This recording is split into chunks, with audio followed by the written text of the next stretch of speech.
I do need to do this a second time. Good afternoon. Welcome to the Rules and City Government Committee meeting. For the record, please note Alderman Arnett and Alderman Schandemeyer are in attendance, and we're joined by Alderman Savage.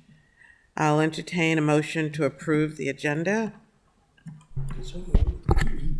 Second. We're going to remove one item. We should remove what is listed as ID 259-22. That was on our agenda by mistake. So with that, I would include approval of the agenda with the removal of ID 259-22. Excuse me, Ross, can you repeat that? Your mic wasn't on. Thank you. Would you repeat it, please? I move approval of the agenda with the removal of item ID 259-22. Second.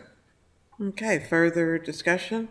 Hearing none, all in favor of approving the agenda as amended, please say aye.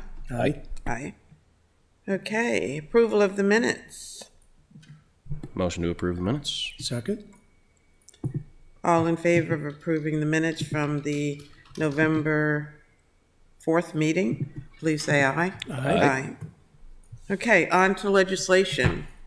Ordinance 02522, Revenue and Finance, Purchasing and Procurement, Prevailing Wage and Local Hiring, and on and on.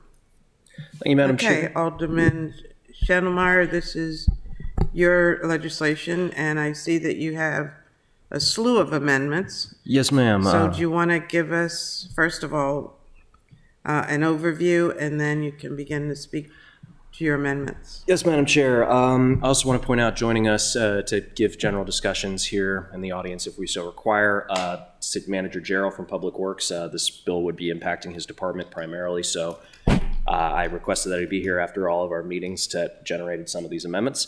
Also in the audience, and we can ask questions if required, Mr. Jermaine Jones from the Baltimore DC Building and Constructions Trades.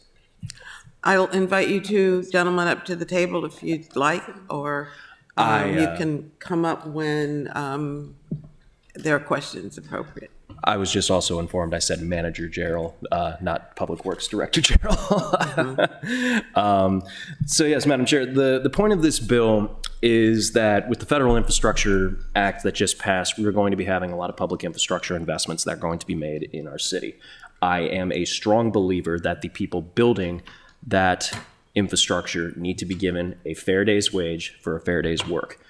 This prevailing wage ordinance will basically guarantee that for projects above that city contributes $100,000 in funding to, if other entities like the state or county are contributing, and also if we are going in alone, a prevailing wage guarantee at contracts valued over $5 million.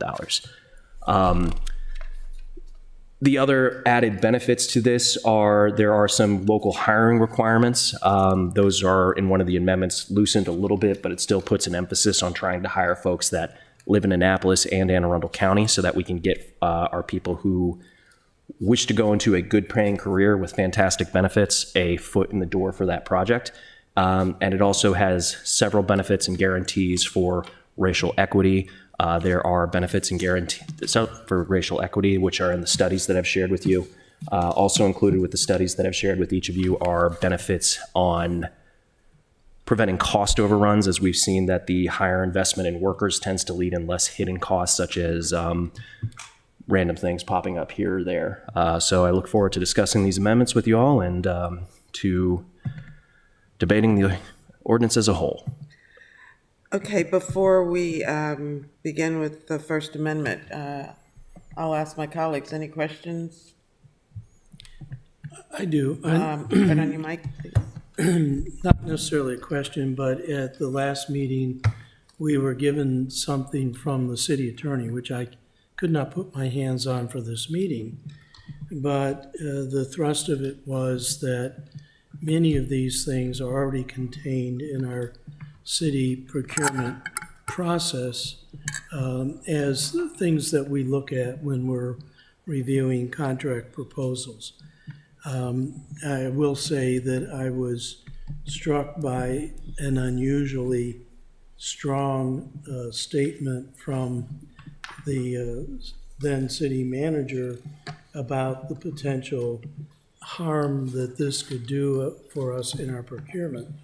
I would point out that at our last council meeting, we were having a heated discussion about putting stoplights on Church Circle and the increased costs, which are attributed in part to the fact that we only got one bidder to bid on that contract, and Annapolis already has a terrible reputation as a place to do contract work with, and things that we do that would increase administrative burden with no discernible increase in the effectiveness of our procurement process were strongly discouraged in comments made by the finance director and her review of the impact on the county finance department. It had a very significant increase in initial and continuing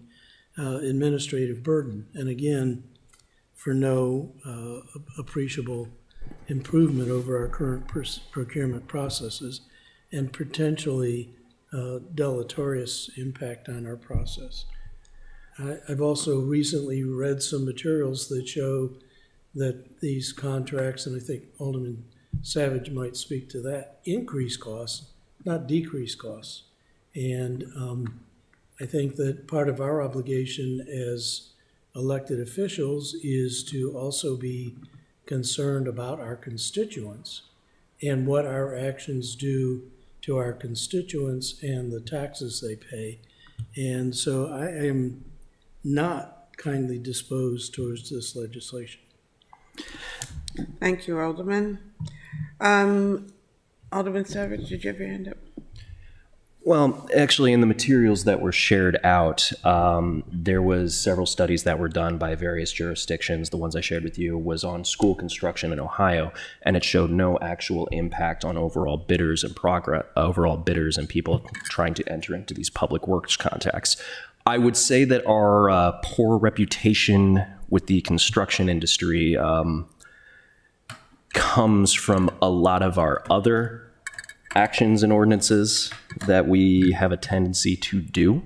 And so this is not standing up for our workforce, and standing up for our working families would not really be the thing that drives them away.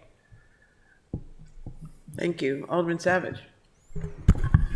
Thank you, Madam Chair. I do have some questions, and I'll try to stick with the underlying ordinance for the time being. And I think my first question, I guess, has to do more with the underlying need. I still don't have a firm grasp on why this is something we feel like is needed now. If we're not doing, are the contractors that we're hiring not paying their workers enough in Annapolis? Because I want to get a better understanding of that to make sure, to determine if it's worth the potential risk. Well, maybe we could ask Director Gerald about past practice. And unless Alderman Shettleman, you have the history of the city and our current practices or past practices. The need for it is that with the heavy infrastructure investment funding that we're going to be getting, I want to guarantee that we try to hire up a local hiring pool and a good paying career. I will also say that two of the contractors that we frequently use, Whiting Turner with the current garage and our friends at Reliable, have had complaints about labor and pay practices and in the past. So, and I understand that this is considered in our normal procurement process. I am much more comfortable with a strong ordinance being put in place that actually guarantees that for all projects, we ensure that the people who build our infrastructure get a fair day's pay for their work. Director Gerald, do you have anything that you could add as far as past practices, issues as it relates to our contractors hiring and paying and maintaining I'm happy to, yeah. David Gerald, Director of Public Works. So for our projects that get federal funding, they typically have Davis-Bacon wage requirements, which is similar to what we're talking about here. That's on the federal level. So all federally funded contracts have to have Davis-Bacon prevailing wages paid on those. We don't have that requirement for our contracts. Until just recently, Anne Arundel County did not either, and they passed a similar bill to what is being discussed here, and so they have that now. So I reached out to the Public Works Director at the county to see what their record is as far as increasing costs and potentially decreasing bidder participation, two things that we obviously are concerned about. And they just don't have enough data yet to judge that because it's still too new. That's what we're really concerned about. We don't want to restrict competition. Our main goal is to get as many bidders as we possibly can. And, there's mixed results out there. So I'm not sure that we can judge that we would lose or gain potentially more bidders. We just don't have enough data to judge that. But that would be our goal is to keep free and open competition and not restrict it either to union or non-union, but to have both participate. That would really be what we would want, is to have participation by both non-union open shop contractors as well as union contractors. The climate right now for construction workers is one, like the rest of the labor market is right now, and we're short. We're extremely short on construction workers. So they're being paid very well. So market forces right now are helping them out and really making this sort of unnecessary for the time being. That may change in the future. If the economy slows down and construction work slows down, there may be less demand, but there's a lot of demand right now, both for contractors as well as construction workers. So bid prices are going up, and construction wage rates are going up considerably. And I put that in my staff report. I guess it's hard to calculate, why the market is as it is today. We're paying better, or at least most jobs are paying better, and we have fewer applicants for those jobs. So, And that goes across the whole labor market right now. That we've got a new parking management company that's having a really hard time hiring parking enforcement officers just because they're not out there. And that goes across the board. People with CDLs to drive trucks. It really goes across the board. But it's especially acute in the construction industry because there was a lot of pent-up demand of projects that are now being funded. And so there's a big demand for the workers as well as for the companies to do the projects. I'll follow up with a question in a bit about training opportunities for you, Director Gerald. Okay. Alderman Schnellmeyer, that's kind of a different subject. So. Well, as someone who worked in one of the fields that is also short-staffed consistently and who spends a lot of time talking and working in the various worker advocacy groups, one of the big reasons cited for why there are shortages in a lot of these fields is that workers always feel that even if there is an increase in pay, there is an inherent lack of dignity in a lot of these stuff with how their employers treat them. Prevailing wage ordinances, which should not be confused with a project labor agreement. This would not prevent open shops from participating in our process as well. But they add a certain element of training and dignity and pride in the work and caring for their actual workforce. I would also like to invite Mr. Jones, if you'll humor me, to come and talk about how prevailing wages boost apprenticeship programs and boosts in people participating in the construction industry. Well, I will call on Alderman Schnellmeyer. I would like for us to get into the amendments. If Mr. Jones has a presentation sort of to give, or Madam, are you?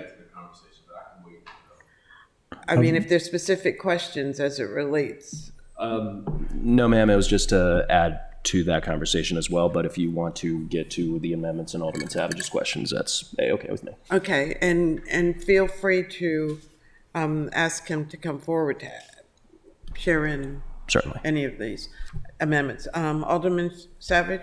Thank you, Madam Chair. Yeah, I just had a question for Director Gerald. And first, thank you for reaching out to the county to try to get some answers to that, to those questions. But yeah, it sounds like it's just hasn't been in place long enough. But I do, I guess, do we already have any provisions that emphasize hiring local? I mean, I know we've done it on jobs before, but I'm not sure if it was a requirement or not. Not that I'm aware of. Okay. And we're certainly supportive of that, 100% of hiring local employees.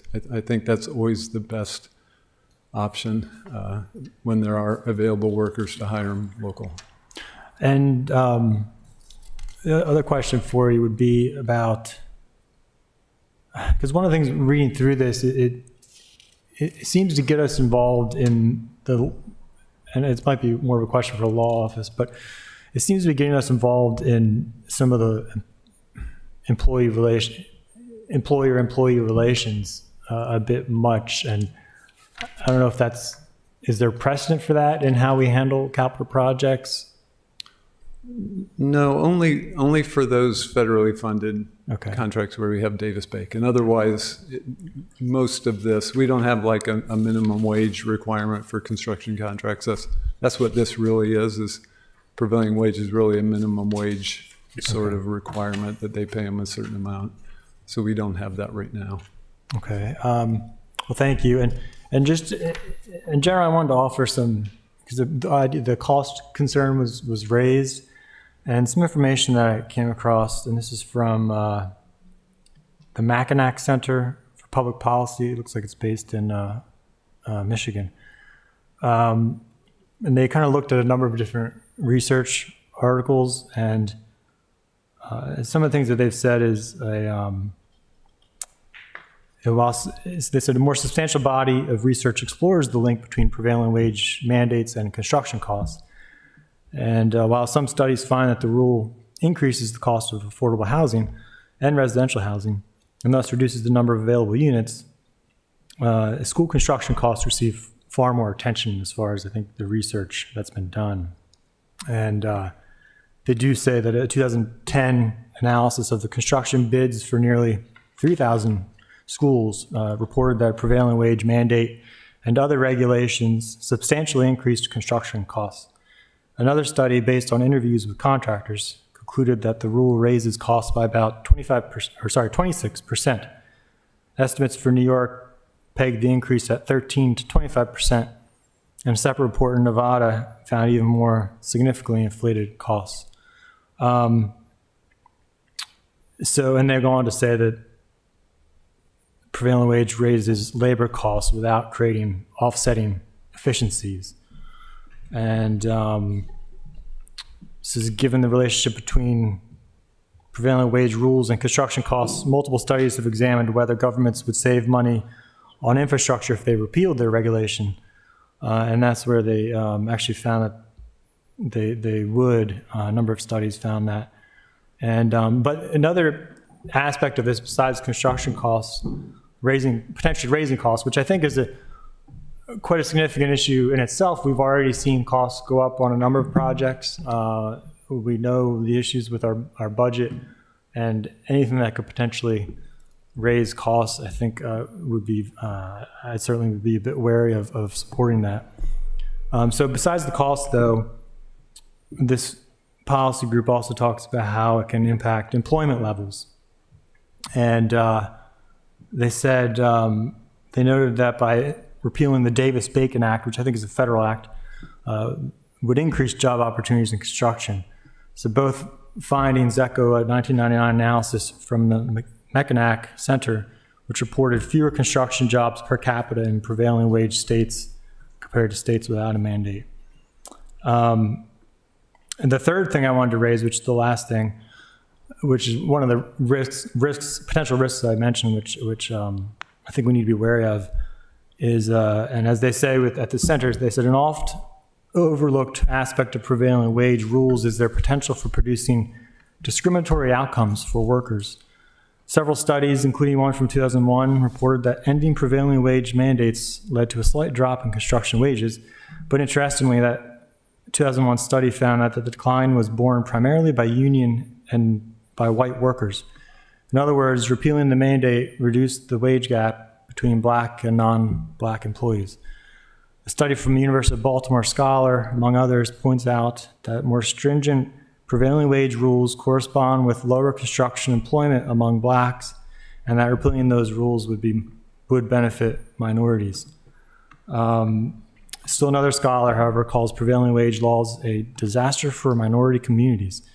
He writes, persistent discrimination lawsuits combined with anecdotal reports of discrimination suggest that significant discrimination continues to exist in construction unions. Given that prevailing wage laws tend to operate to exclude non-union labor in favor of union labor, this works to the detriment of minority workers who are subject to union discrimination.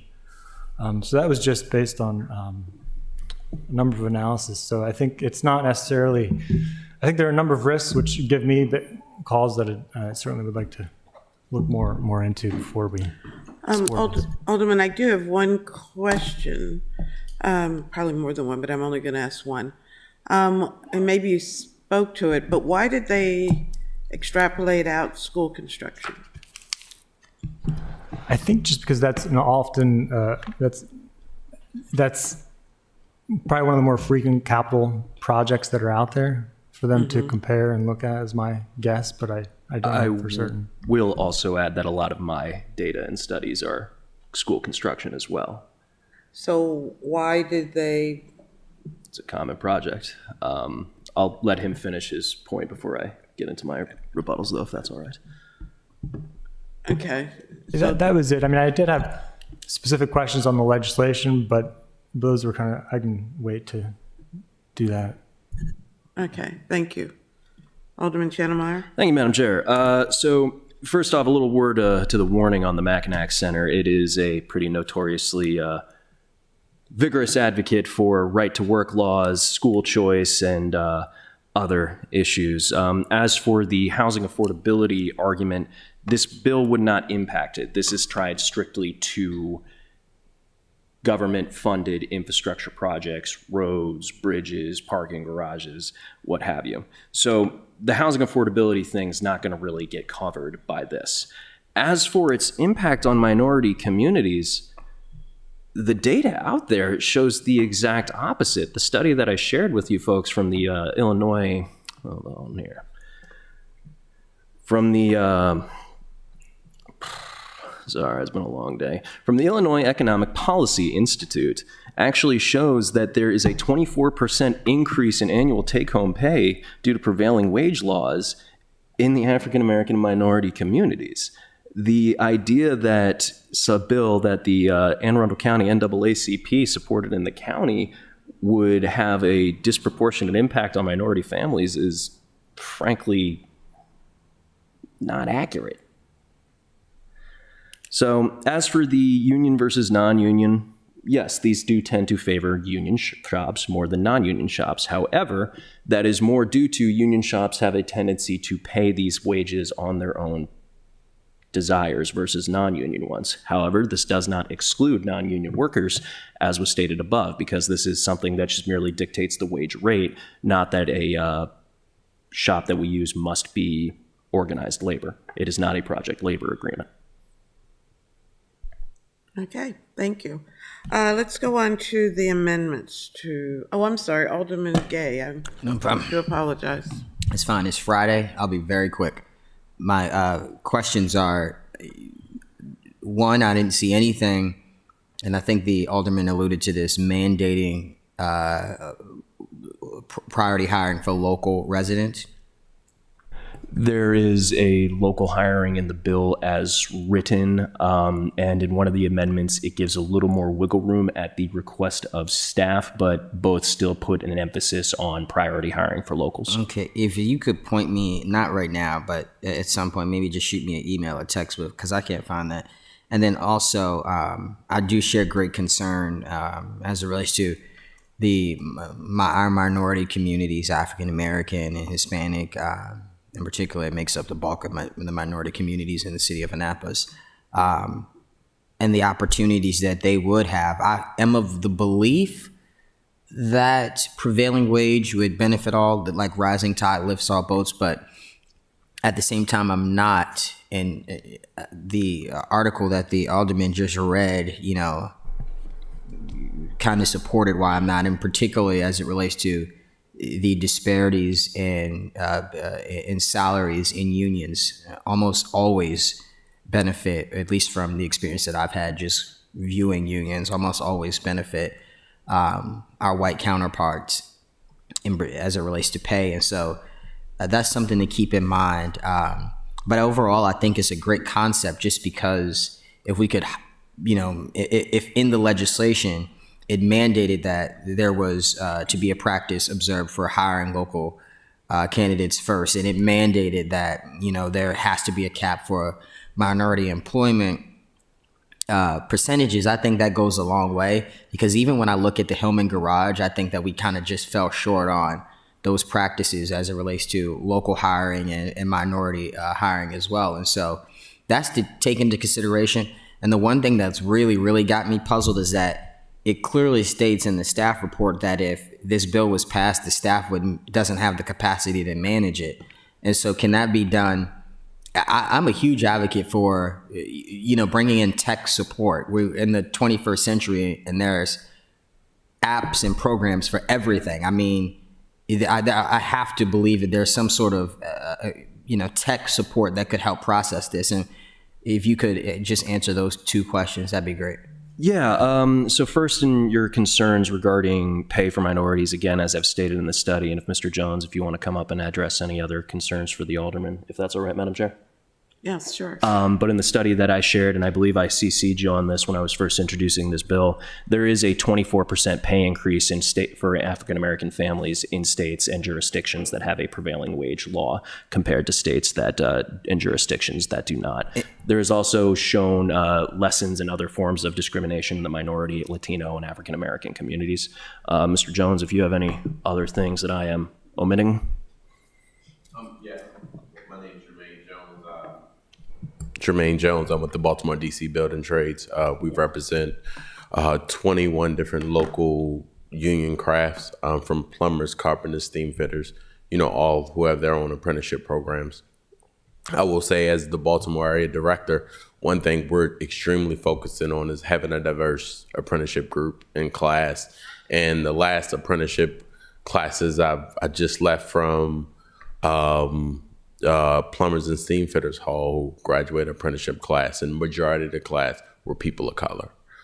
We just had a contractors this morning seminar where we trying to teach members how to become business owners and run their own company.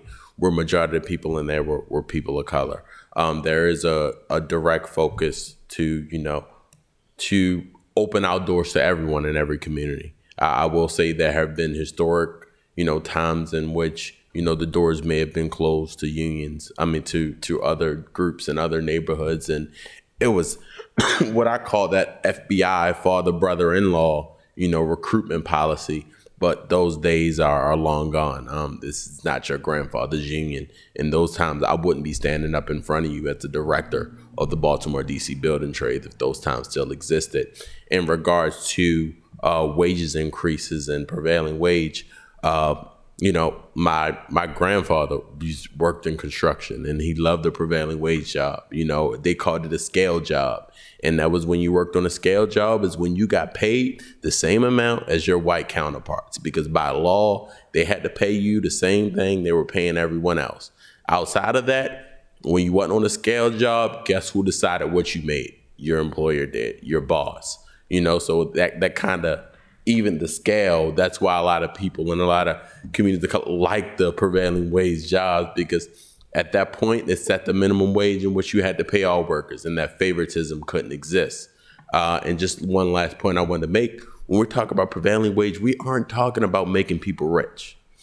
The way the prevailing wage is established is every year the state puts out surveys in which they ask contractors, let me know what you're paying your worker on your busiest week, who does carpentry, plumbing, whatever work. And when they put in that contractor, put in those wages, What the state does is find out what the average wage is that a plumber or carpenter, steam fitter is making. So when you're working on that prevailing wage job, you're just making what the average person who's doing your craft making.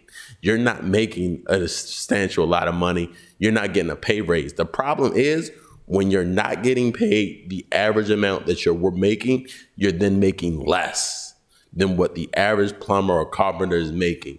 And what happens is you have workers and residents who live in Annapolis who are working on public infrastructure, trying to make your city better, but unfortunately have to make less money than what the average carpenter, plumber, electrician is making because that contractor put in a low bid where now they feel like they have to pay their workers less. So what prevailing wage will do is now it's going to set that minimum wage that that contractor has to pay their worker because every contractor is trying to race to the bottom. And now they have to actually pay the worker what that worker should be paid. Because the last point I want to make is because you do have residents who live in Annapolis who may be working in, Baltimore City or Prince George's County where they have a prevailing wage, legislation, and they're making that average wage. But when they get a job back home, a couple blocks down from their house, now they have to take a substantial pay cut because the county no longer wants to, because the county doesn't want to give them the protections they want and make sure they're being paid what the average worker is being paid. Why? So the question came up of why do prevailing wage now? Because there's going to be millions of dollars coming into the city that workers can benefit from. And I think it'll be a missed opportunity, for all of us if we don't ensure that those workers are being paid decent wages in which they can afford to live in the county that they work in. And we do have those workers living in UNI's wards. I've seen members of the IBEW living off Tyler Avenue. I got members of the United Brotherhood of Carpenters living on Garden Gate Lane. I know that we have a tendency to not associate this city with working families, working contractors, working construction industry, but that is not an accurate assessment. We got people here of all types of jobs, then this would be a benefit to them, given the opportunity to be able to work in their backyard. Would this include public works as well, or?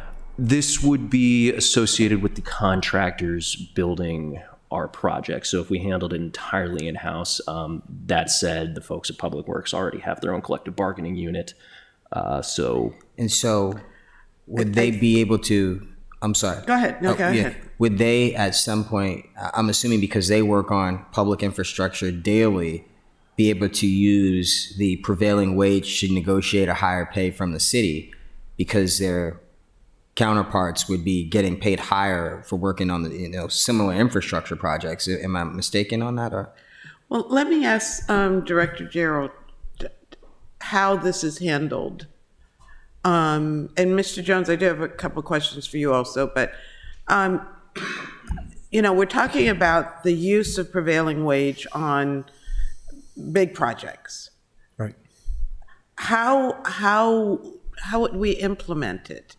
How are we assured that the contractor is actually paying the wage, that the prevailing wage? That's a great question. So with this law, we would put it in the specifications for the bid packages that they would be required to pay these prevailing wages, and that they would then, after contract award and as they're doing the construction, they have to submit certified payrolls for each individual employee to show what they got paid. So that's the extra work that Alderman Gay was talking about, that we can hire consultants to check these certified payrolls to make sure that they're paying the prevailing wages. So that's the extra work that the city has when this is put in place, is to make sure that they're paying what they should be paying, and then also to do audits, to go out and talk to individual employees to make sure that those payrolls are actually, that are being submitted, the certified payrolls are actually accurate. So there would be some interviews that would be required to follow up as well. And I think that was spoken to in the fiscal impact note, or at least from Ms. Dickinson's perspective, what would be required. I think the county hired about 4 people. We thought we would need less than that because we don't have as big of a capital improvement program. Thank you. Alderman Gay, that answer your question? Yeah, I'm all set. Yeah. Thank you. Mr. Jones, after the contractors submit their data to the state in preparation of the state determining the prevailing wage, then what happens? Then the state averages out based upon all the data they collected. Based upon the data they collected and based upon the way they do their averaging, they then release the numbers every year on the state's website on what the prevailing wage numbers are for each craft. So And then what happens? And then when the contractor does a job, they then look at those numbers that are posted and ensure that they pay those workers that minimum wage. So like a lot of cities use a portal. Baltimore cities, they're about to purchase a new portal.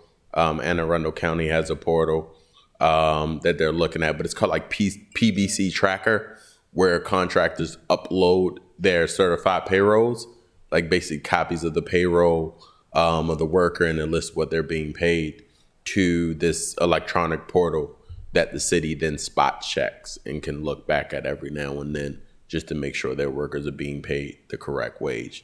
Because even as of now, because I guess you guys currently do it already on state-funded projects. So this is a policy that already exists within some of the departments, but maybe it just doesn't happen as often. But you already have people in the different departments that are currently doing it for state projects that require prevailing wage. So how many jurisdictions in the state have prevailing wages? The ones off the top of my head, I know Prince George's County does, Montgomery County does, Baltimore City, Anne Arundel County, and Baltimore County. It's the ones I know off the top of my head. So the 5 largest jurisdictions in the state, or Yeah. the 6 largest, however.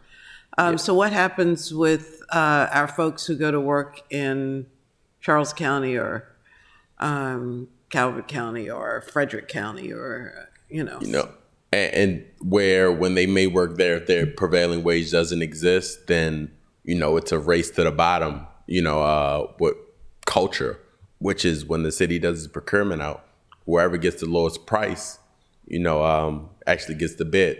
Sometimes what contractors will do is carry their workers on over and keep paying them that same wage because they want to keep those good men and women. But a lot of contractors who I know, who are union contractors or signatory with us, just don't even bid in those jurisdictions because they know it's kind of like the Wild Wild West. They know it's hard for them to compete against another contractor who doesn't have to pay health care or who does not paying benefits and not paying prevailing wage. So when you speak of the low turnout that some contractors the low turnout on bids you may get in the city, that's because I know a lot of contractors are like, look, we can't win work in the city of Annapolis, but it takes time, effort, and resources to put a bid together. But why spend that money if you know there are no requirements to make sure you paying your good workers a good wage when you know you pay your workers a good wage? You can't compete against those who aren't. You've touched on a number of things, some of which were related to our hiring inability, I'll just say, but not related to this legislation. But I'm sorry. thank you. Because thank you. It's all connected. We're not finished, so don't think you're done. Okay, no, I'm not. Because I see Alderman Savage has a question. Is it for Mr. Jones or? No, thank you, Mr. Jones. It was, But it he's was not going far. more so. for Director Gerald again, if I may. Say that again? May I ask Director Gerald? Oh, yeah, absolutely. Um, I asked them to sit at the table, but they rather just exercise and walk up and down, up and down. That's good too. So this is a question about I need the some- exercise. Right. It's a question about some of the language in the underlying legislation. And so on page 3, it defines a couple of terms, and it defines a capital project. And it includes, the second description is B, the acquisition of property of a permanent nature for public use. Is that typical for to include as far as the definition of a capital project? I mean, if my understanding is correct, that's, I guess, acquiring any kind of property. I don't know where the prevailing wage would fall into the acquisition. Yeah, I don't think it applies. I think it applies only to construction. That's my understanding. Maybe Alderman Schindelmeyer can clarify that. But yeah, the acquisition of property doesn't involve any of the trades or any of the groups that we're really trying to address with this legislation. Yeah, it was meant for construction, not just buying up property or land. Okay, well, I mean, that's in the current definition of a capital project. I don't know if something law office might want to look at as far as a potential complicator. Under contract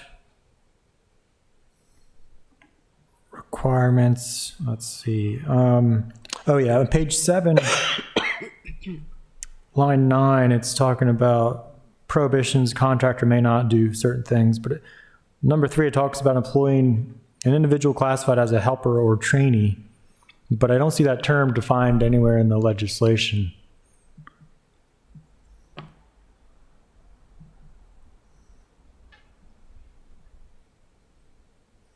What was your question?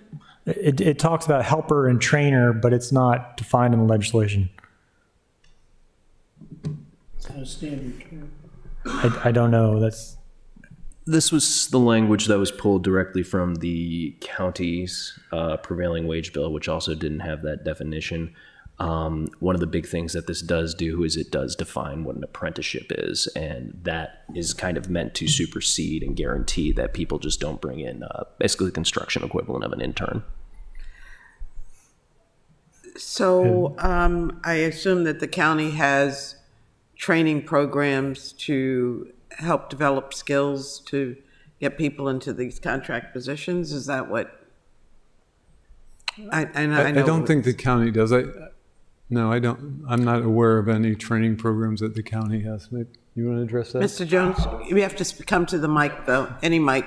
Sure, good. Just to clarify it, so within the prevailing wage chart, when you list out the wages, there's a journeyman wage, and the only time you can pay underneath that is if you have a helper or an apprentice. And that's what we're talking about. Maybe that's what he's referring to when you can, because where prevailing wage also identifies when you have a journeyman who you're paying full wage, but then there's also a certified apprentice who you pay a percentage of that wage to, depending on how far along in their apprenticeship they're in. So I think that's kind of what they're showing the distinction between the two, because apprenticeships, prevailing wage also encourage apprenticeships. So the only time what contractors do realize too is that if I'm on a prevailing wage job and I have to pay everyone the same prevailing wage, if I have a certified apprentice, and let's say he's in the year 3 of his apprenticeship, you may be required to only pay 75%, 80% of the prevailing wage. So then that encourages contractors to actually bring apprentice on the job so that they actually can learn and gain additional skills, because now you can pay a worker a little less, and that incentivizes the companies too as well. But that's what it encourages companies to actually invest in the worker, because now I hate to call him cheap labor, but that person's also learning on the job, but he's cheaper than your average prevailing wage full-time worker. So that's how you kind of encourage contractors to bring new people in, or then the contractor, why hire someone new, bring someone else when I can just hire a skilled person and pay them the same wage.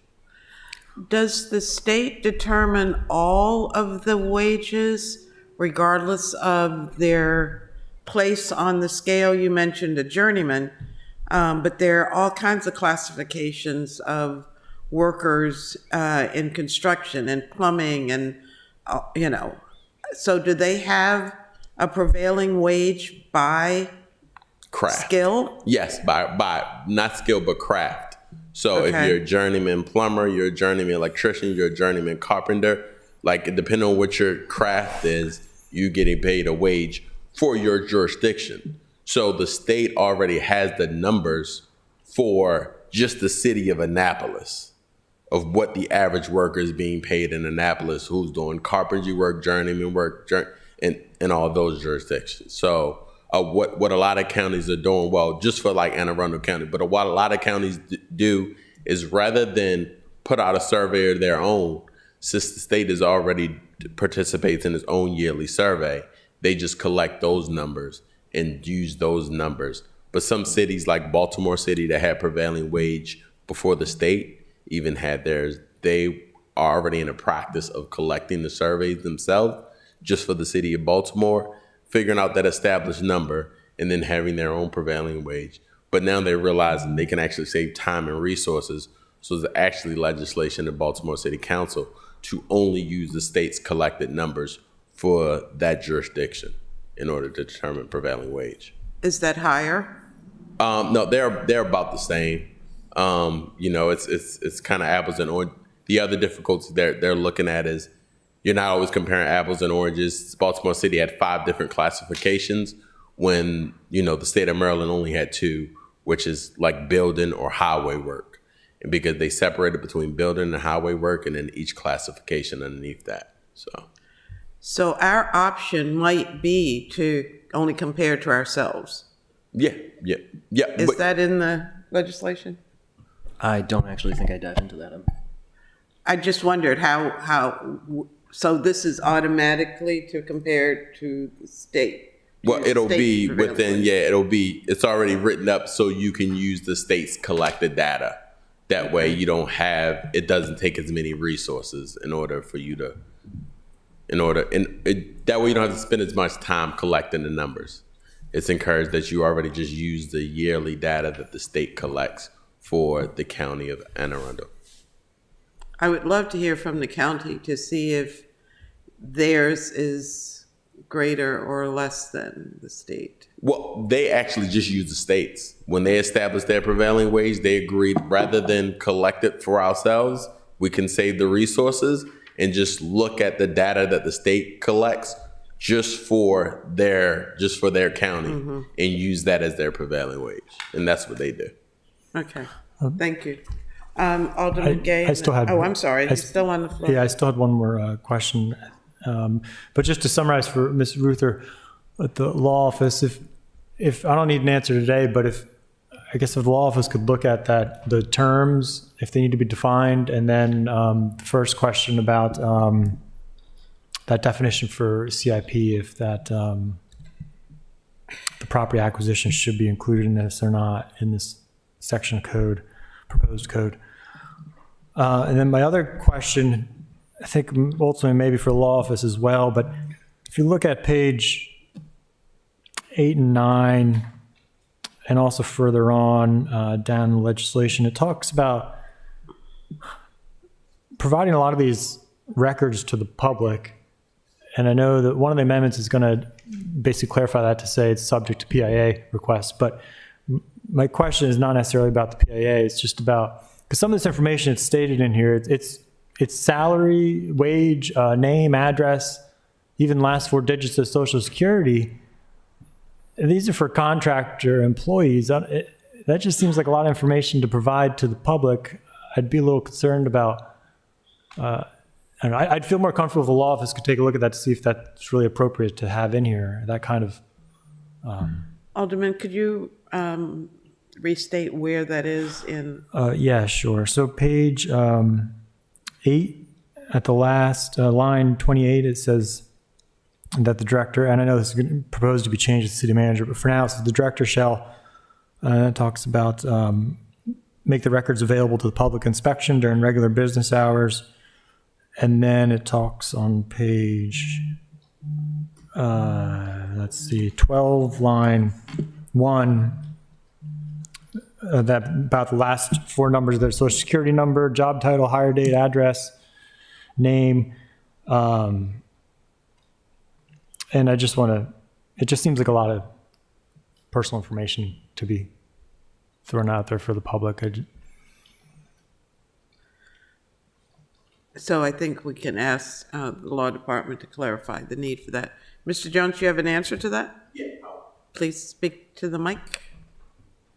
I think that information is for privy to the county or the city, and so that they can spot check and know who the worker is and know what they're paying their worker. But when you do a FOIA request, the Social Security, the name, and the address is always X'd out and wiped out. So in the past, when I've done FOIA requests for prevailing wage information, all the name, data, and social security number, that information has been wiped out. Yeah, and I know with the Maryland Public Information Act, I know it excludes personal information, but I just don't know if that's something where they would be able to just exit out, or if that's just flat out. I know sometimes they'll just say flat out they can't give that information because it's personal, but that I think might need to get spelled out. In the past, they just exit out and you can't see any of that information before they send it out if they're public for a request. But I think the city's asking for that so that if you do have a case where you have a worker who isn't receiving prevailing wage, they know how to get in touch with that worker, they know how to talk to that worker and remedy the situation. And I guess the fourth question for law office would be page 6, lines 22 through 27. It has to do with contract requirements and stating that the capital improvement contract shall specify that an aggrieved employee or apprentice may,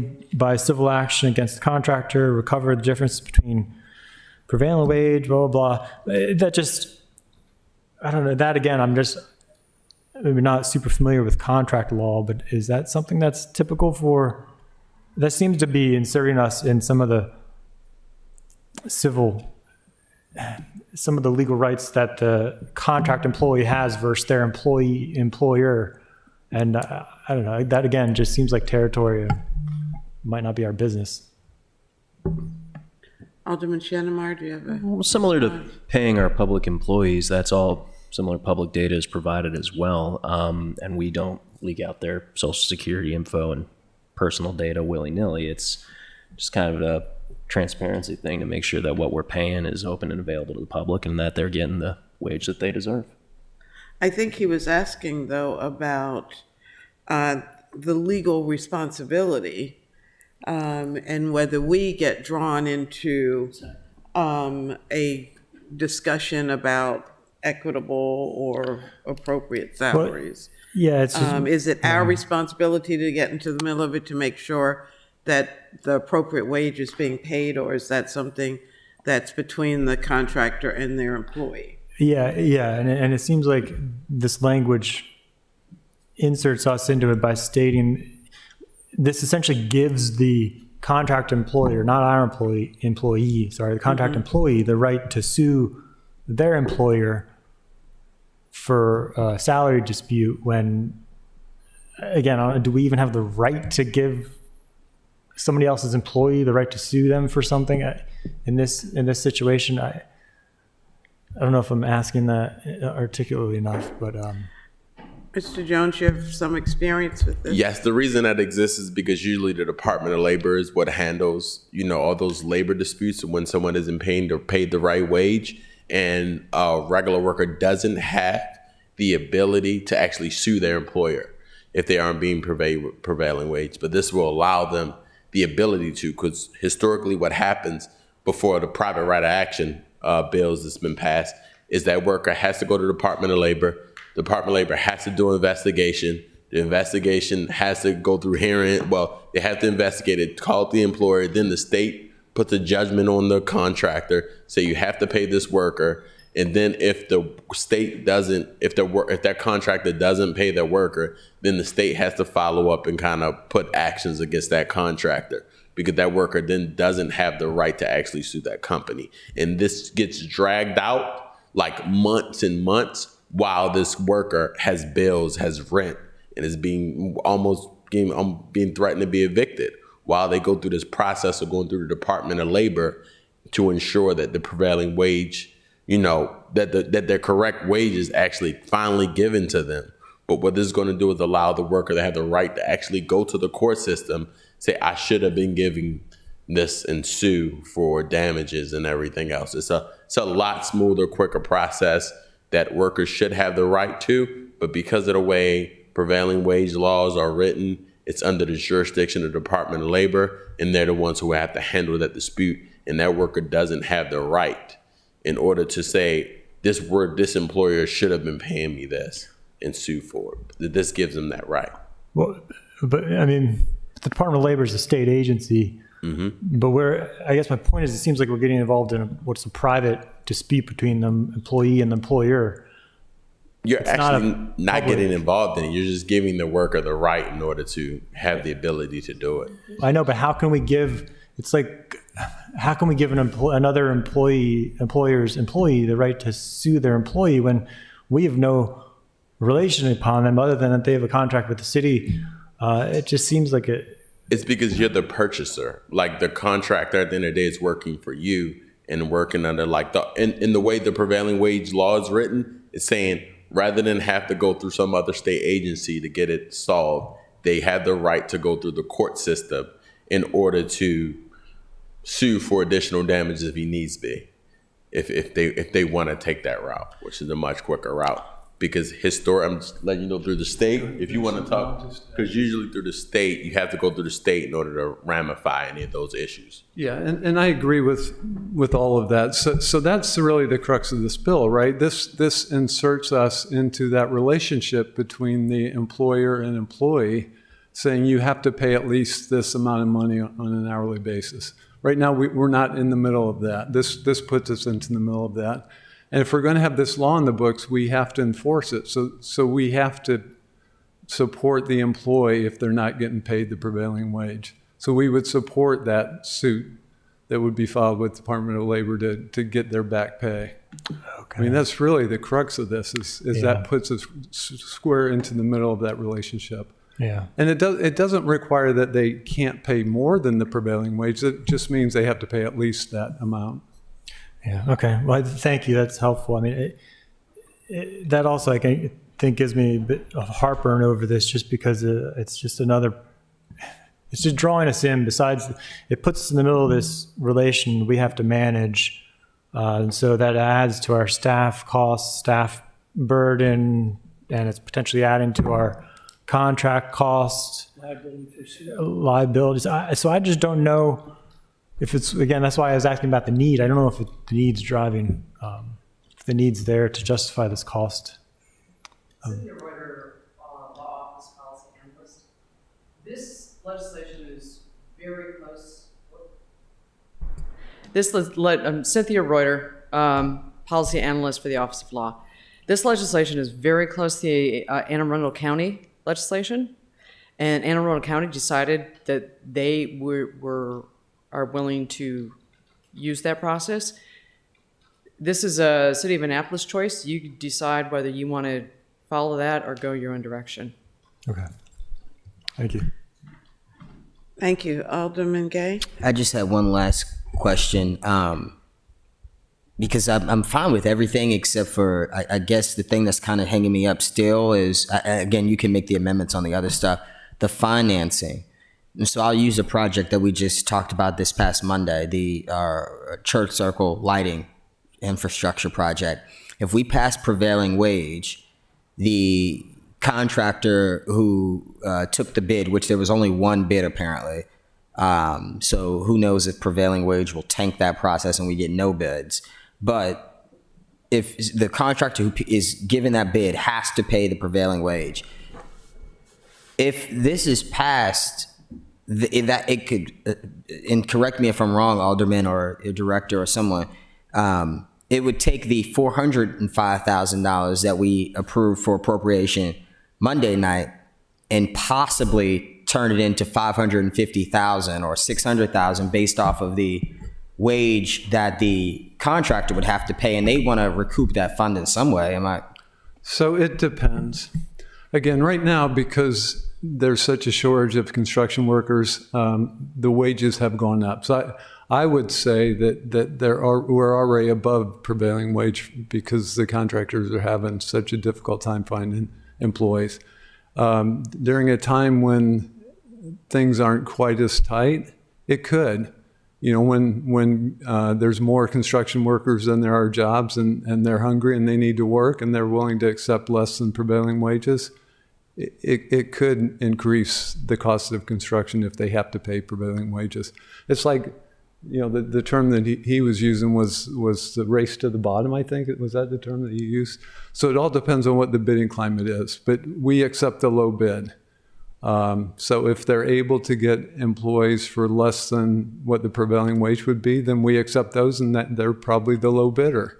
Once we put the prevailing wage in, they can't go below that level. They can always go above, and sometimes they do if it's a market like it is right now where they're having a hard time finding employees. So we would lose really all of our leverage just as it relates to everything, really, the finances that we're willing to spend. We'd lose that because... And we're just not sure. And that's why I was hoping to get out of the county when I talked to them to see if they're getting more bidders and if the construction costs are going up, because those are the things that are important to us. And they're sort of correlated. The more bidders you have, normally the better pricing you get. Yeah. So that's what we were interested in. They don't have enough data yet. And you see mixed results if you read the literature about that. I appreciate that. I will say that other jurisdictions that were brought up before do have these at the local level, and they haven't really seen an impact on a negative impact on their prevailing wage laws and number of bidders. So again, the studies that I've shared with the committee have shown that prevailing wage bill in Ohio didn't impact the number of bidders for school construction costs. Study out of Wisconsin, which I think was the oldest study that I first shared, and you were definitely CC'd on that, showed that the effects of repeal didn't actually have an increase or decrease in overall bidders. It did have some increase in cost overruns that were seen in a big boost in CEO pay, but as far as and a decrease in worker pay, but as far as actual number of bidders, not a statistically significant change in any way. Madam Chair, We're gonna need to get on with the amendments. Alderman Savage. just a quick point about, I think it's important to look at studies, but I think the other thing we need to look at is general trends, because you can certainly, I'm sure we're familiar with, you can find a study to support your cause if you look hard enough, but it's a matter of looking at trends. And so a singular study is not necessarily going to be of utmost help, as opposed to looking at, again, that trend. So I just say that to take some of these, not that these studies are wrong, but to take them with a grain of salt. We need to be careful to factor that in with our deliberation. Okay, Alderman Shenema, you have 8 amendments. Let's start with the first one. Yes. Amendment number 1. This was done after meeting with Manager Malinoff, Director Jarrell, and Director Dickinson. The bill as written put the administration on the Finance Department, and it was requested that we put the administration burden on the city manager and their designee, because that was able to give them the...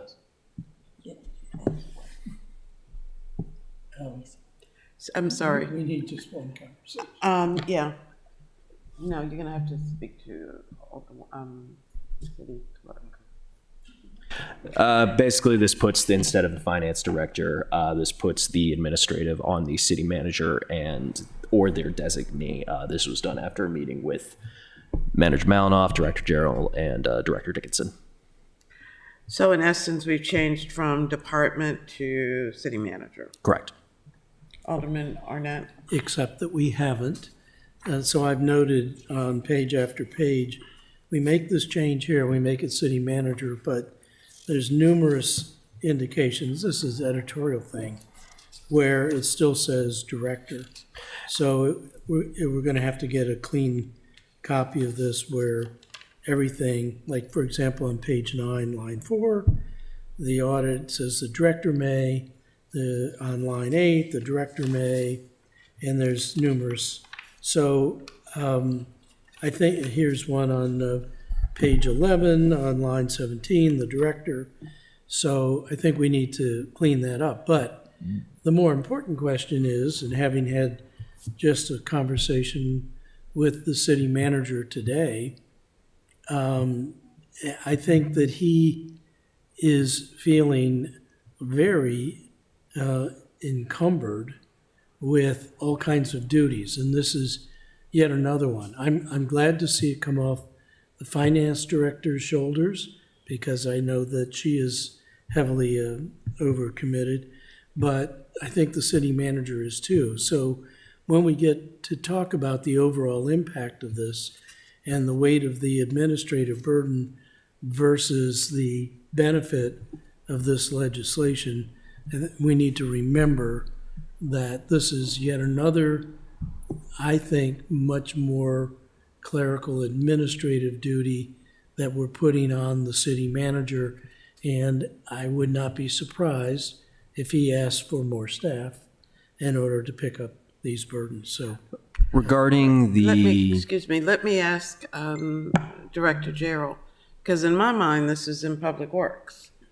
So if this were to pass and we did add the additional staff as needed, where would it go? Where would he or So she go? the intent of this was that the city code should assign things to the city manager, and then the city manager decides where to assign it from there. Because, the current city manager could assign it to Public Works, but then the next one may decide to assign it to finance or to somebody else, and then you'd have to go back and do a code change. If you just assign it to the city manager, that person can assign it to whatever department they think is most appropriate. I do think Public Works would be, because we have project managers that closely watch this, but maybe the city manager would feel differently. So this allows that person not to take it on within that small group of people in the city manager's office, but within the full city to assign it to the appropriate department. That was the thought process for this change. the So editorial- in my mind, it should be what it should be without changing or giving the option in the future. If it should be in Public Works, this amendment should say it should be in Public Works.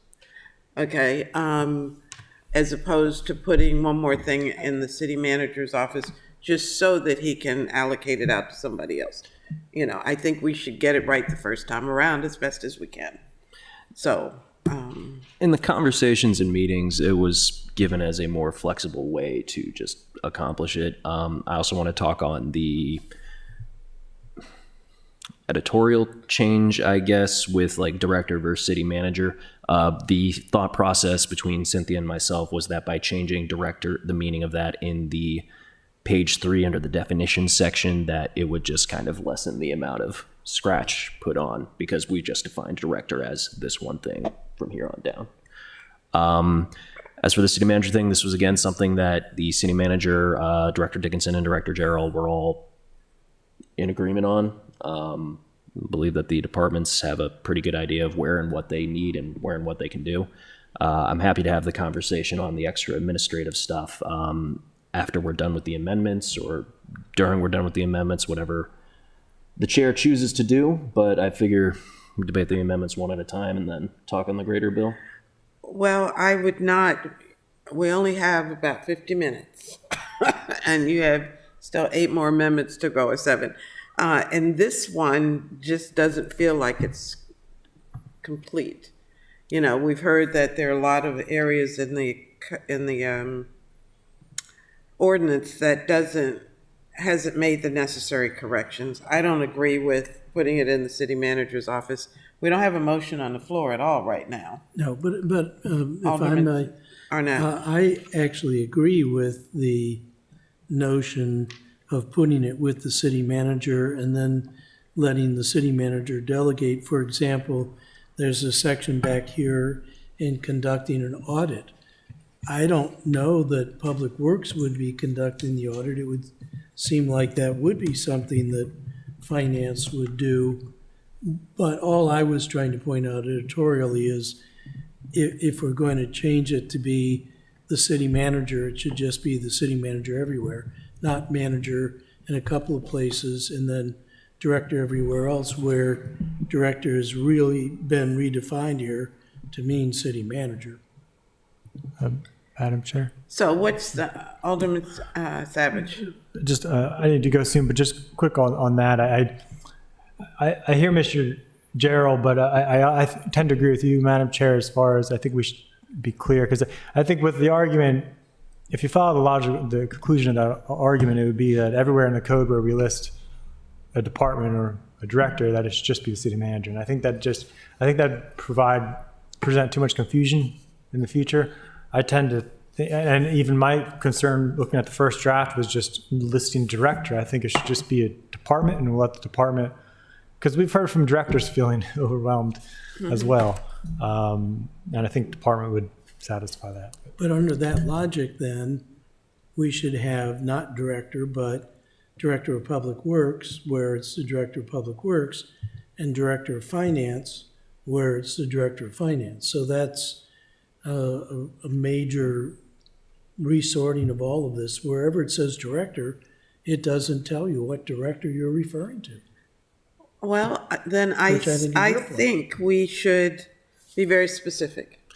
I think this is my personal preference. Part of this clearly belongs in Public Works.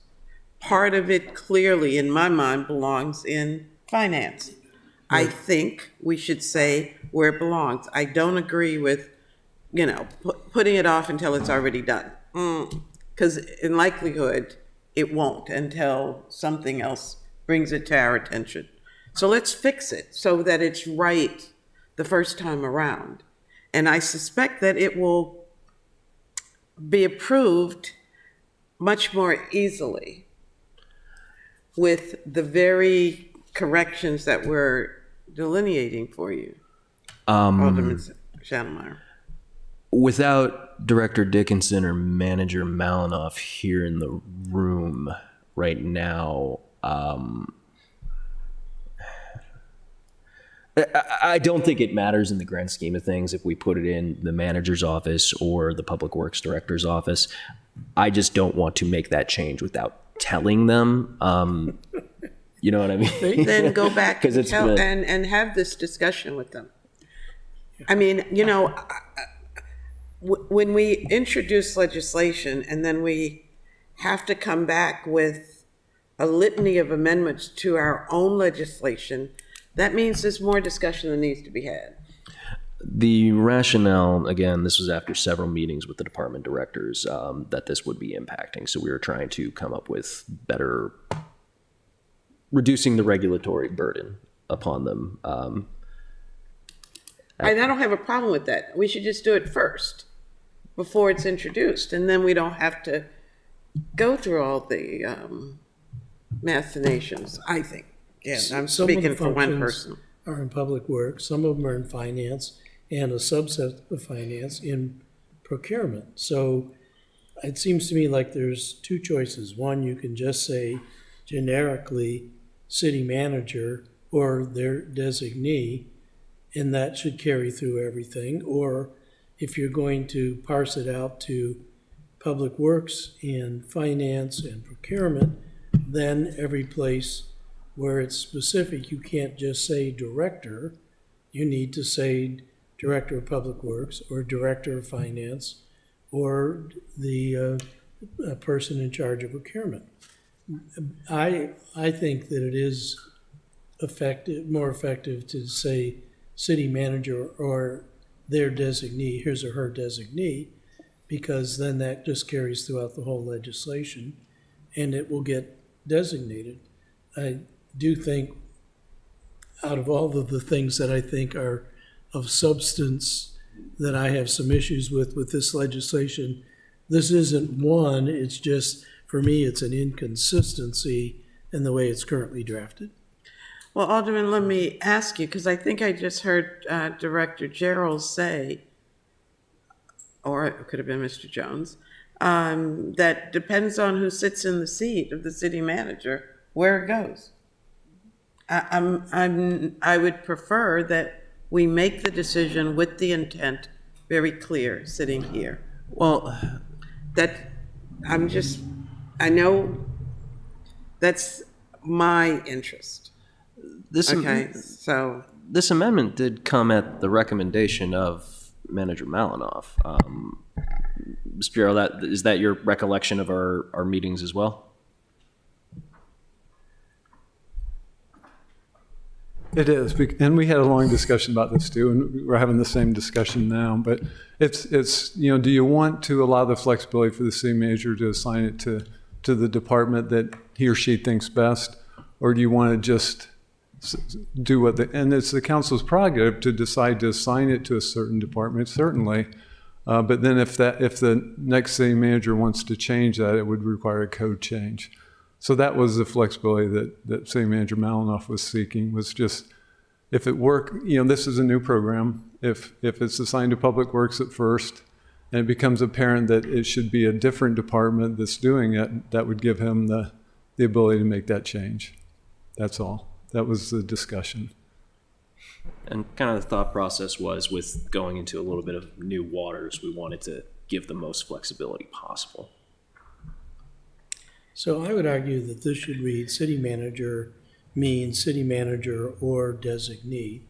And then wherever we say director throughout the rest of that, we'll say city manager, which means city manager or designee, which could be the director of public works, could be the finance director, could be the manager of procurement. Are we able to make that as an amendment on the floor? Because if would- that increases the clarity, that's fine with me. Well, I don't, Well, let me ask, first of all, there's no motion, but Ms. Eldridge, can you capture what their intent is? To change, Is it your motion to amend your amendment? yes, motion to amend Amendment 1 to, You don't need to amend your amendment because it was never moved, so just Yeah. make your amendment. let me move it, Brooks. all right, Yeah, thank you. I would move that Amendment 1 should read, city manager means city manager or city manager's designee. And throughout the rest of this document, where you see director, because you can see right above, we struck the definition of director, we will put in city manager, and that means city manager or city manager's designee. Let me be clear. Are you reading what it says? It says, insert, city manager means City of Annapolis city manager or their designee who administers and enforces the city's prevailing wage requirement. Right. So that's already there. So what's different with Well- what you're saying? This is, Amendment 1 currently says on line 25, change director to city manager means the city manager of Annapolis. And all I'm saying is city manager of Annapolis or designee. And henceforth, we know that whenever we see city manager and wherever we see. I understand Yeah. that. But what I am seeing says insert the language that you want. Already has city manager It or doesn't their say- designee. Well, or their designee was stricken Not on the page. in the amendment. It was not on the page. I'm You're on- right. I'm on Okay, the I got you. amendment. I'm on the amendment so right we now. city manager means city. So you want to pass the manager, amendment as written? And then we get rid of the strikeout or designee. Alderman, if you look on your iPad, it's correct in the First Amendment. I think we might be looking at different documents, Alderman. First Amendment. First Amendment.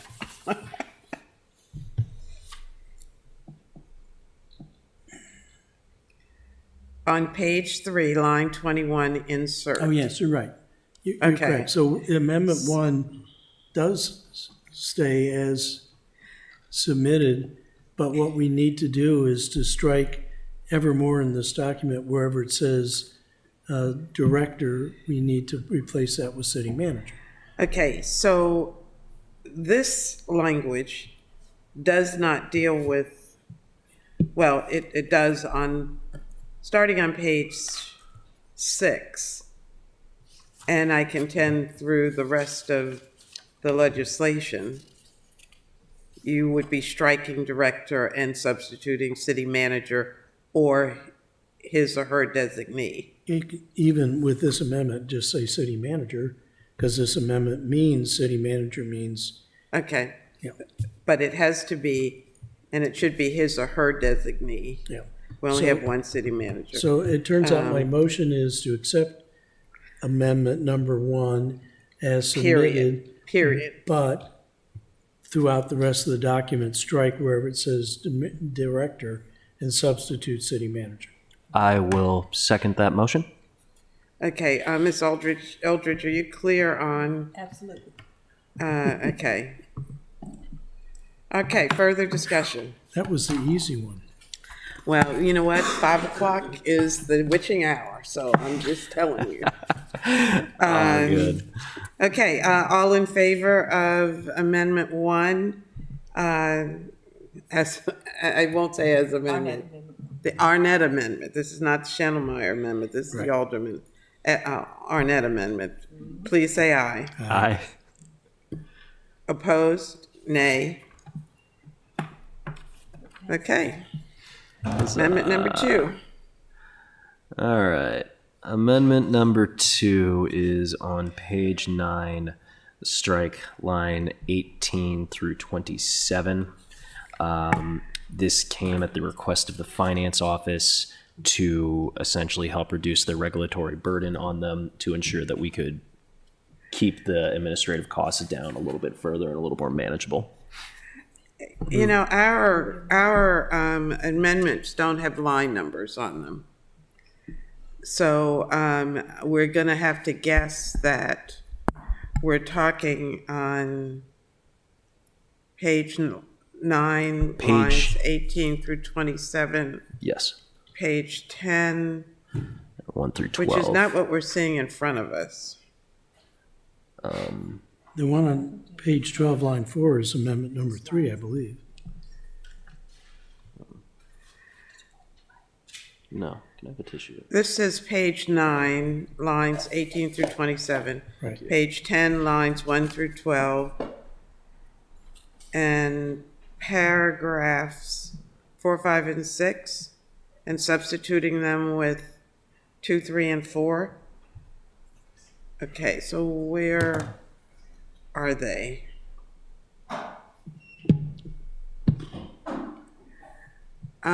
Ms. Fruder, could you help us?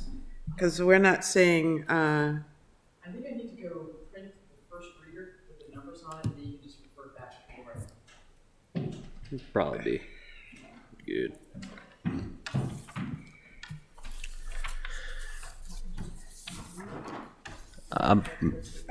can we take up amendment number 3 while we're waiting for the correct? Sure thing. So you didn't move number 2. We did not move number 2. I gave it an explanation and then we'll, We haven't addressed amendment 2 yet. yeah, so we're, So let's go on to amendment 3. all right. And it is to eliminate on page 6, lines 6 through 18. And I assume that that's the strike through that we see. Yes, And then renumber the sections. yes, Madam Chair. Motion to move Amendment 3. Second? Amendment 3 was again another recommendation by Director Dickinson to reduce the regulatory burden. The thought process was that since the state law, labor laws cover this even outside of prevailing wage rules, that this would just kind of double things up and add extra hassle. And that the state laws themselves outside of the prevailing wage rule are strong enough to protect, because similar things would apply to every other job.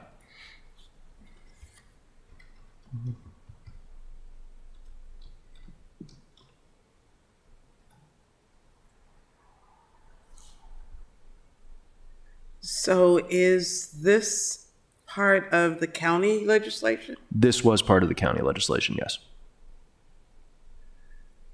So we will have no ability to reduce the wages. Is that what I'm reading? And maybe I don't understand what this says. This is referring more to deductions. So like, let's say a contractor were hypothetically providing sleeping quarters for employees at a rate of, I will deduct X amount of dollars from your paycheck per week or per month. The law would at least, this basically just says, like, if you write one of those agreements out, like, I will give you food every day, but I am taking $10 out of your paycheck every week, that contract would have to be required out. There are state laws that cover this issue and have these protections pretty significantly, regardless of if it's in the construction industry or any other industry. So was deemed by the finance director just a doubled up regulation that we could scratch. Okay, Alderman Arnett? Thank you, Madam Chair. I agree with this strikeout, and I will come back later on and argue we should strike current item E, but This to me puts the city in the position of having to decide what's fair and reasonable. And I don't think we should be put in that position. I think that opens us up to suits if we make a decision about something that's fair and reasonable, and either the contractor or some employees don't think that's fair and reasonable, we're now right in the middle of things. So your argument is not so much on the merits of the language, but rather on the line of authority of. Yeah. So the finance director, as I understand it from the alderman, said this puts too much burden on her. I'm saying, I think it puts too much liability on the city, legal liability, and it also puts too much burden on her as well, but I don't want to get in the middle of business between the contractor and their employees. And So I agree with the strikeout. And basically, without the strikeout, it's basically just saying, like, you can only do a deduction that's legal, or if we have a contract signed. And So do we have a motion on the floor?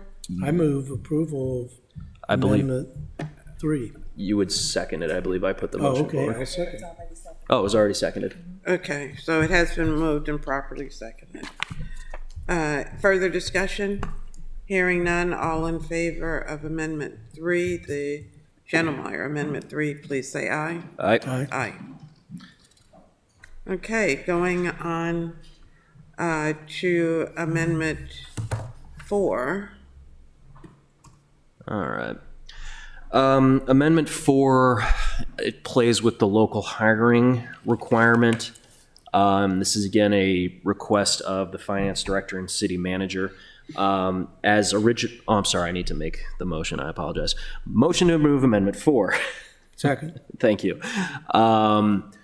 Amendment 4 is another recommendation from the city manager and the finance director. The ordinance as written says a contractor will make best efforts to fill at least 51 of new jobs required.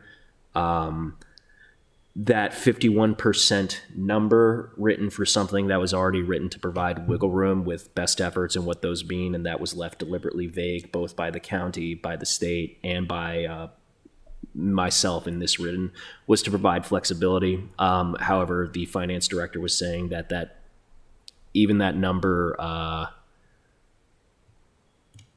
adds a little extra paperwork and time and energy and finance for them. So we just changed it to hire best efforts to use Annapolis and Anne Arundel County residents.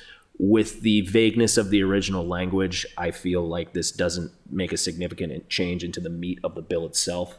And if it reduces a little bit of regulatory burden on our office, it is something I can live with. I agree. Okay, so the gist of it is that it says that they will make every effort to hire City of Annapolis residents. And Anne Arundel County, because, and Anne Arundel County, the rationale for including that is someone who lives in Glen Burnie and is getting a job in Annapolis is still going to spend good money in our city. They're close enough for my comfort, and we just don't have enough residents directly in the city of Annapolis to do all the projects solo. Okay. Further discussion? Hearing none, all in favor of Amendment 4, please say aye. Aye. Aye. Amendment 5. Motion to move Amendment 5. Would you like to second Amendment 5? Second. Alrighty here. 26. This was again a request of city manager and the director, finance directors. Adds a little extra flexibility. Basically, they thought it was state laws already covered a lot of this stuff, and so that these extra provisions would just kind of get in the way and add extra time and burden. Oh wait, no, I misread that. I'm sorry, I was looking at the wrong amendment. Take 2. I'm looking at the wrong amendment. All right, take 2. This is a egg on my face fixing amendment. And the law as written, and this is also kind of a funny thing that the Anne Arundel County law did, is when I took this from the Anne Arundel County law, I went through and changed everything that said Anne Arundel County to Annapolis on top of some of the other smaller edits that I did. However, there is no Anne Arundel County Public Information Act. There is no Annapolis Public Information Act. This just puts it as the Maryland Public Information Act. Right. This was purely and simply a goof on my part, my bad, and this just turns it into enforcement of an actual law. But do we need to do this? Aren't we automatically subject to the MPIA?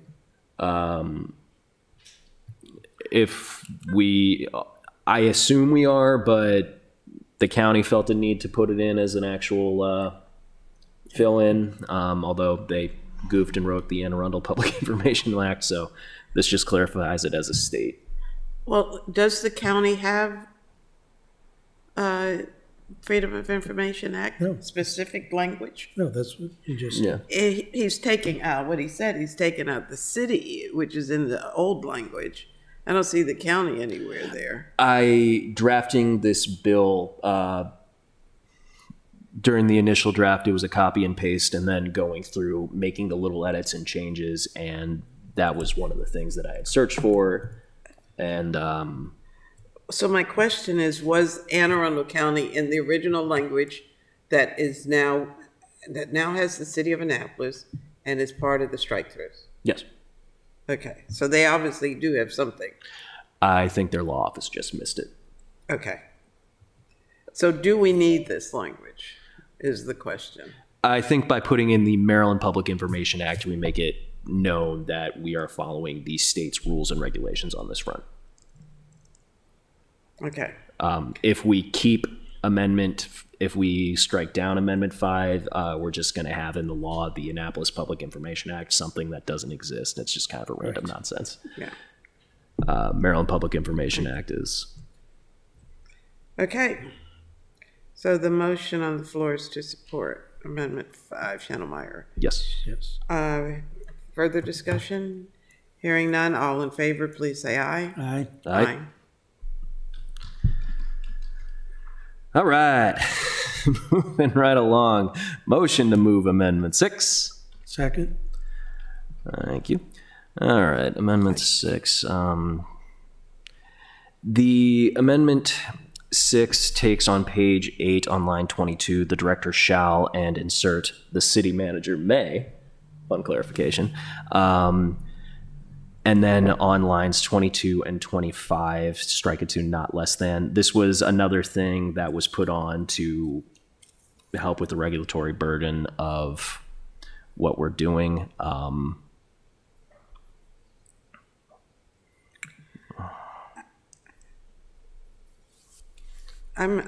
a little confused. What is the new language here? You know, we've changed our procedures. Capitals used to be new language. Now we have new language, capital, and underline, I think. So what is, I get the strike-throughs. Tell me what 5A. On 5A, what was originally written is the city manager shall maintain payroll records covering a capital improvement contract covered by this section for not less than 5 years after the work is completed. Okay, stop right there.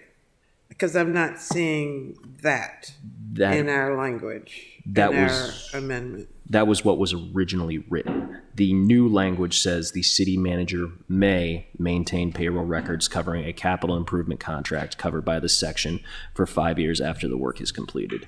This was at the request of Manager Malinoff, who believed that softening that language gave them a little extra flexibility to not get overwhelmed by the overall project. What happens if they don't?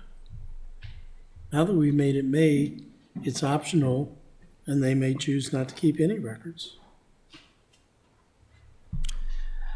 That was brought up, but it was insisted by the city manager that this would be a huge lift off his shoulders. And I did not think that it would be too big of a crush in the actual intention of the bill. What's our general requirement for maintaining records of any sort? Retention schedule. Pardon? The city has a retention Can you schedule. speak into the mic, please? The city of Annapolis does have a retention schedule. We do, right? Yeah. Yeah. So is this necessary? I'm not an We attorney. would just assume we would follow whatever retention requirements we have for everything else. I think that was why we wanted to change it to May, to just kind of go along with what was already down in the code. Well, I'm not clear.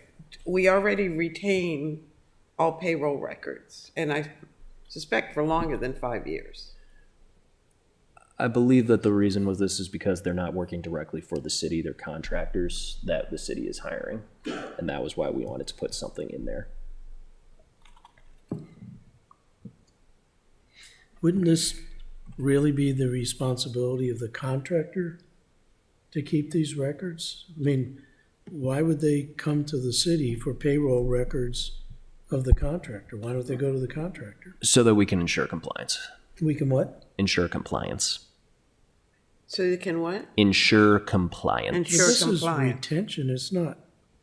You mean somebody 4 years down the road might come to us and say, we want to have the payroll records for company ABC? I guess I mean, I understand, and I actually agree with cutting and pasting from the county. I like the idea of being consistent with the county, but to me, this one is not really necessary. And when you do the B, the city shall make prevailing wage records available to the public. Are those records, are those the payroll records? Or are they some other kind of record? Payroll. Prevailing wage records. So do we maintain those records? Are they always maintained? Mr. Jones, are they maintained by other jurisdictions? Yes, usually they hold on to them a lot of times. Yes, usually they hold on to them. A lot of times it's just uploaded in the cloud. It's just a scanned document to show who's being paid what, when. And then, it's on a disk drive somewhere or in a cloud-based system. The reason why 5 years, because often some of these larger capital improvement projects could last multiple years. 3 or 4 years, it's not rare that a project may last that long, and by the end of the project, a worker may have a complaint that I haven't been paid my correct wage since the start of this job. So just to kind of make sure there is some record, that's the reason why it's in there. But it's not often that someone wants to go back 4 or 5 years, but this is just to kind of cover the bases a little But bit. it is the jurisdiction that maintains the records, not the contractor. Correct, because they will submit every week a payroll to you. They'll that's part of the process. They submit a weekly certified payroll or every 2 weeks, in which you can check, you can spot check, or you'll have records of that's been uploaded into whatever system you all have. Okay, thank you. And I'm sorry, I didn't cut. And it's actually probably somehow already currently being done for state projects. Well, for projects that you are currently doing in the city that's receiving state funding, where prevailing wage is required. So there's probably already some kind of mechanism that the state require you all to have as well. Okay, thank you. So our discussion about workload and not being able to maintain the records, if it's all electronic, then it sounds like less of a burden, is what I'm hearing. But, okay. So the new language is to change it to the city manager may maintain payroll records. And not add a new B. Well, and covering capital improvement contract covered by this section for 5 years after the work is completed. Okay. And then the new B, which again, I'm confused because it's underlined and capitalized.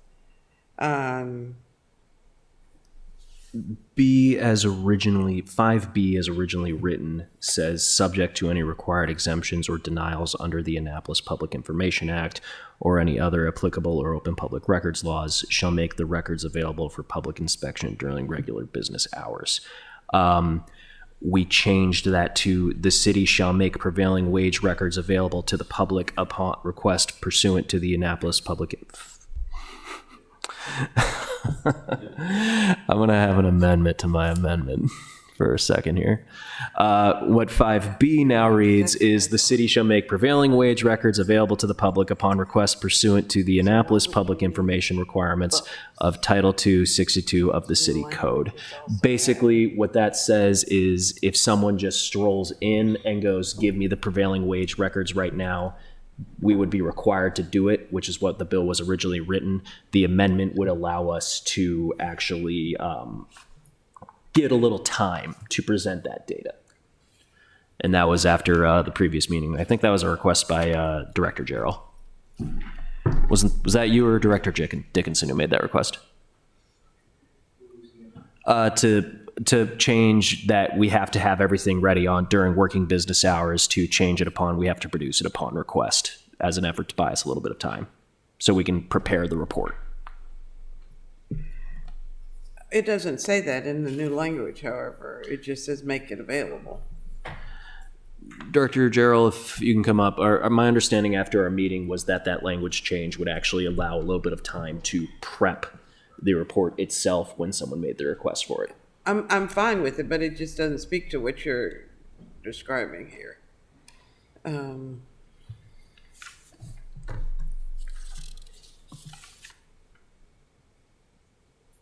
I can speak to the first part while director's looking this up. I'm concerned that it's the city manager who may maintain payroll records. That should go to the designated person who handles all payroll records, whether they're ours or someone else's. When we did that, when we changed the definitions on Amendment 1, it was the city manager or their designee. So that would allow I understand that. I still think that we should be, as I said before, we should be specific in who gets what responsibility. So that was your question, is just to make it clear what the intent of that is? Well, no, I was talking about that in lieu of, no, the question was about public information and when it would be available, or the language doesn't say when, it just says that we'll make it available. But doesn't it say in accordance with the MPIA legislation or timeline or? No, it just says shall make prevailing wage records available to the public upon request pursuant to the requirement. Yeah, I think that was the intent, was it's the same sort of time frame that MPIA has, to make it available within that same time frame. I don't have an issue with that. There we go. We got the answer coming. So that section refers to another section of the code that deals with the Maryland Public Information Act that does exactly what you say. Okay. It's that Annapolis has a Public Information Act section in the code, which covers the Maryland law. It says we follow the Maryland law. Okay. I'm not questioning that. I'm just saying the alderman was speaking to a timeline that's not addressed in the legislation. But I'm good with B. I'm not good with A. Is there a specific designee or department that would make you comfortable with A? Or do we change the city manager to the proper department? I say we change it to the proper department, who handles all of our payroll. And maybe that's not the finance director. I think it is. Or maybe it's HR. Okay. So literally just changing the language from the city manager may to the proper department may? Well, that's kind of subjective, isn't it? How do we, what? And I'm not looking at you for the answer, Ms. Eldridge. I'm sorry. Just looking your way. Mr. Gerald? As a former, Sorry. Yeah, why don't As a you former sit I'm at the going to table? sit at the table, you know. I know, you're getting your steps in, I am. so. Let me get my steps in. So I think for the payrolls, for checking the payrolls, it's either purchasing, which we called finance, right? Because purchasing is part of finance, or public works. It shouldn't be HR. It shouldn't be finance proper. It would be purchasing, I think, or public works. And public works has the project managers who are reviewing all the other records of a project. So in my mind, that would be the most logical department. So you said As I mentioned before, yeah. procurement or public works. Yeah, that was sort of the arm wrestling that Jody and I, the director Dickens and I did during putting this all together, was whether it was going to be finance or public works. Well, we haven't given procurement any work recently, so let's just say procurement. They've got all 3 people with only 2 of those positions filled, so, as we know. I hate to be the consistency is the hobgoblin of small minds, but then there are several Because we know that that's not true. Yeah. So there's several other pages. On page 8, line 19, we use the word director. Are we going to say the contractor shall allow, is that going to be the city manager? I Is it think going to be the procurement officer? that our net amendment 1 changed all times we use director. Well, so it changed this one that we're talking about right now too, but if we're going to do this one where we're making this one more specific, then what about on page 9, who does the audits? Well, and before we go on to page 9, where does the public information come from? That comes from the law department, so we couldn't put that under procurement. Yeah, true. That's why the generic city manager or the designee, I think, is the cure-all for all of this. If it's a MPIA request, we know it'll go to Ashley Leonard. If it's a request that has to do with a procurement process, it'll go to Brian Snyder. That's a strong argument for the position you guys already took. Yeah. I'm still not in agreement because I think dumping it all on the city manager is still overburdening him.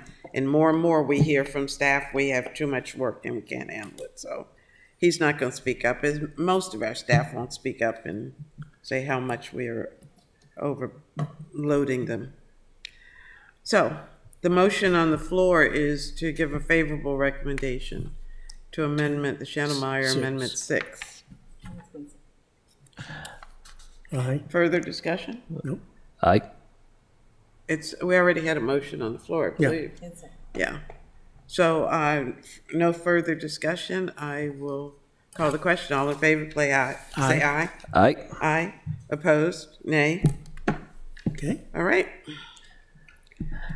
Going on to Amendment 7. All right. So this is our last amendment. Motion to move Amendment 7. So, second. Okay. I think it's kind of redundant with new 6, but who cares? I think that's part of the reason why we're making. I don't know. New 6 on page 8 is the one that refers to all of the MPIA code, and this one just says that will make the prevailing records available under the MPIA code.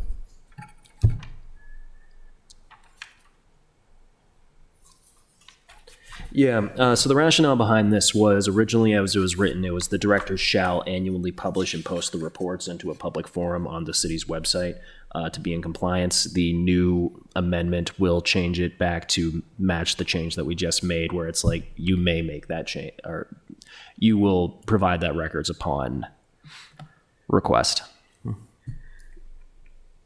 I'm hearing different things, and maybe it's just me.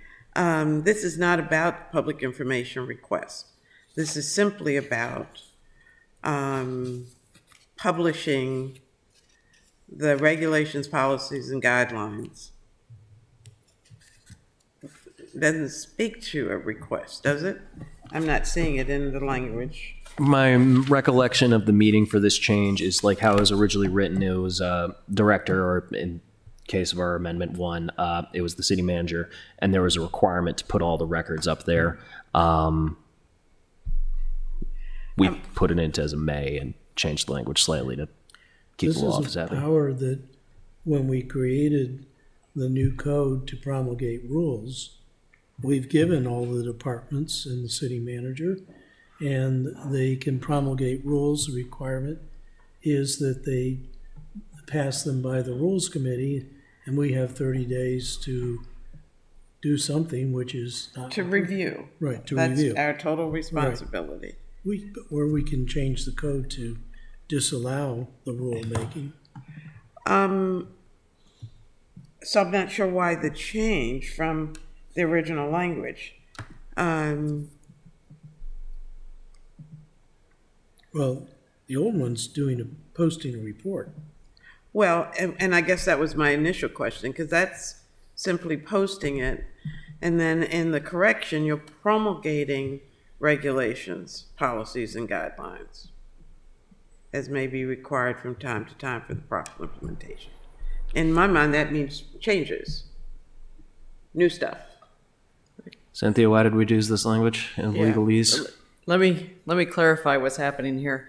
So K, the first paragraph, required the city to publish the rules and regulations online. It gets rid of that provision. The second paragraph was already there. It just moves that paragraph, it keeps that paragraph and moves it up to K. And the second paragraph just says they're going to make regulations as needed to implement this code. So what is being deleted is simply K.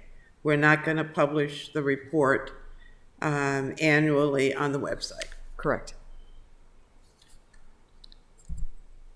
Okay.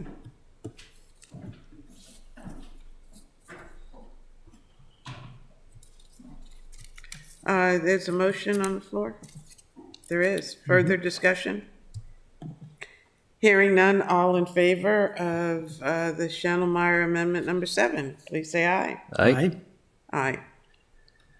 Okay, are you ready Okay. for our net amendments? So we actually got to go Well, back to no, 2. we have to go back to number 2, and Oh, yeah. I do have a hard stop, you guys, at 5, so just out there. Amendment 2 is the one we postponed because we didn't have language in front of us. And Amendment 2 strikes all the language on Page 9, starting on 9.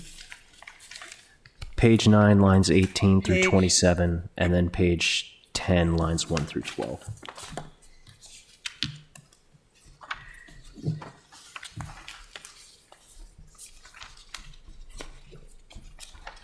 So lines Here, you can 18 to 27, and on page 10, lines 1 through 12, Yes, ma'am.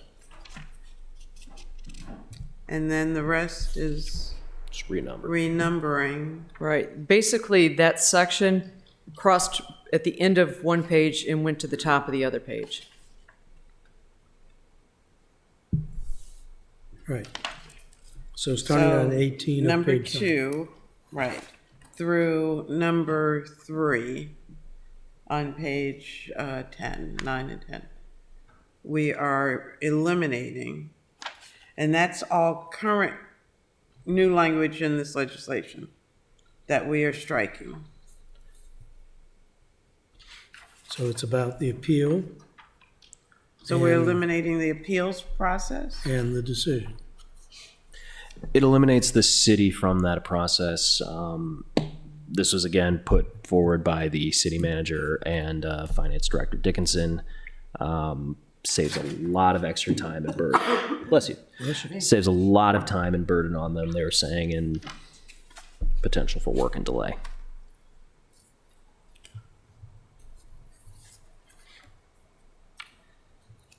So, I've read on to number 4.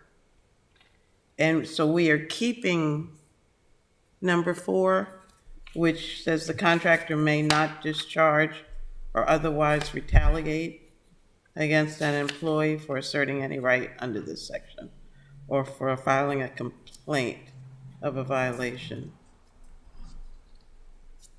And I will come back because I have a problem with that, but This speaks to part of our discussion from earlier on yes. about us assuming responsibility. That would be the contractors. Excuse me.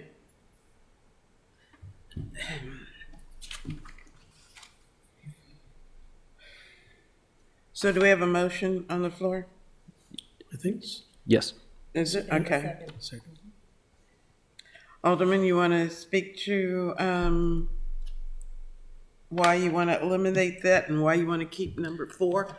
Part of this was, again, with the appeals process and kind of this extra burden is it added a lot of extra time, regulation, and manpower for staff. Number 4, I really have a problem with loosening regulations and rules on retaliation to employees for reporting violations. It's a huge moral principle of mine, having worked in an industry where retaliatory firings were pretty easy to do. It's not something I want to put on our workers. Alderman, I don't think any of us would support retaliatory firings or anything of the like. I think the question is, what's the city going to do about it? Isn't that the next step? Point of order, if I might, Madam Chair. Alderman? I think we really, before we get into 4, which I would like to discuss, I think we need to dispose of Amendment 7. 4. 7 or 2? We're on 2. Amendment 2, right. 4 is not part of Amendment 2. So Amendment 2 is just the striking from line 18 on page 9 through line 12 on page 10. So this is the entire appeal process. Is that correct? Is that all of it? I think so, but it's not my, Alderman Jannemeyer, that was?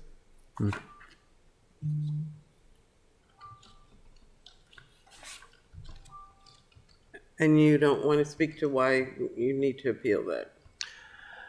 Appeal the appeals process? This is, again, at the request of, it was a request of Director Dickinson and Manager Malinoff. It's entirely based upon regulation. I was trying to work with them as much as possible to loosen their burden while still keeping the core elements of what this bill is hoping to accomplish.